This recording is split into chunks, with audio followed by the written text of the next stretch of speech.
இப்போது புதிய அறிமுகம் ஆச்சி ஹோட்டல் சாம்பார் 50 கிராம் ரூபாய் 20 மட்டுமே.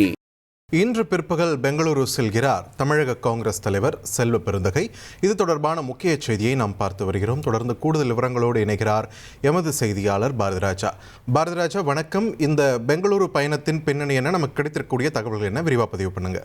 கண்டிப்பாக தமிழக சட்டமன்ற தேர்தல் நெருங்கி வரும் சூழல்ல காங்கிரஸ் திமுக கூட்டணி தொடருமா என்ற ஒரு கேள்வியானது தற்போது தமிழகத்தில் பரபரப்பாக எழுப்பப்பட்டு வருகிறது. என்றால் சமீப காலமாகவே காங்கிரஸை புறந்தள்ளி வைப்பது போன்ற ஒரு அறிக்கைகள் திமுக தரப்பிலிருந்து சிலரால் வெளியிடப்பட்டு வருகிறது. இதற்கு காங்கிரஸ் தரப்பிலும் பதிலடி கொடுக்கப்பட்டு வரும் நிலையில மதுரை திருப்பரங்குன்றத்தில் நடைபெற்ற காங்கிரஸ் செயற்குழு கூட்டத்தில் எடுக்கப்பட்ட பல்வேறு முடிவுகள் இப்ப இந்த செல்வ பெருந்தகையோட பெங்களூரு பயணத்தின் ஒரு முக்கிய அம்சமாக பார்க்கப்படுகிறது.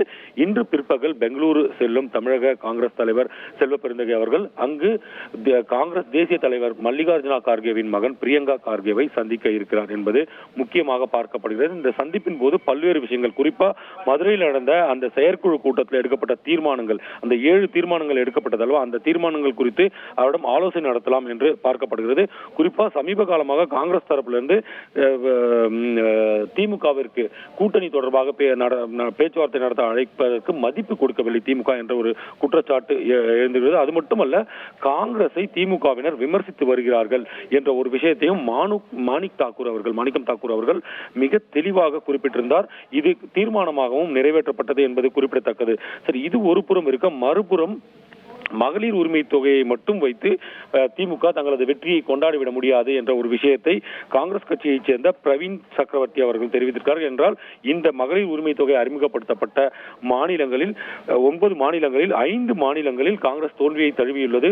அதே போல அறிமுகப்படுத்த எந்தெந்த மாநில அரசுகள் அறிமுகப்படுத்தியோ அவர்கள் தோல்வி அடைந்துள்ளார்கள் என்ற ஒரு விஷயத்தையும் அவர் தெளிவாக குறிப்பிட்டிருக்கிறார். தேர்தலுக்கு இன்னும் 100 நாட்கள் கூட இல்லாத நிலையில் இந்த மாதிரியான ஒரு நடவடிக்கைகள் காங்கிரஸ் செயற்குழு கூட்டத்தில் நடந்த விஷயங்களாக இருக்கட்டும், தற்போது செல்வ பெருந்தகை அவர்கள் பெங்களூரு பயணமாக இருக்கட்டும், மிக முக்கியத்துவம் வாய்ந்ததாக பார்க்கப்படுகிறது. இதுல காங்கிரஸ் தரப்புல எடுக்கப்பட்ட முடிவுகள், அதே போல காங்கிரசுக்கு தமிழகத்தில் ஆட்சி அதிகாரத்தில் பங்கு வழங்க வேண்டும், அதற்காக காங்கிரஸ் மேலிடத்திலிருந்து அழுத்தம் கொடுக்கப்பட வேண்டும் என்பது தொடர்பாகவும் அவர் பிரியங்கா கார்கேவிடம் ஆலோசனை நடத்த உள்ளதாக தகவலானது வெளியாகி இருக்கிறது.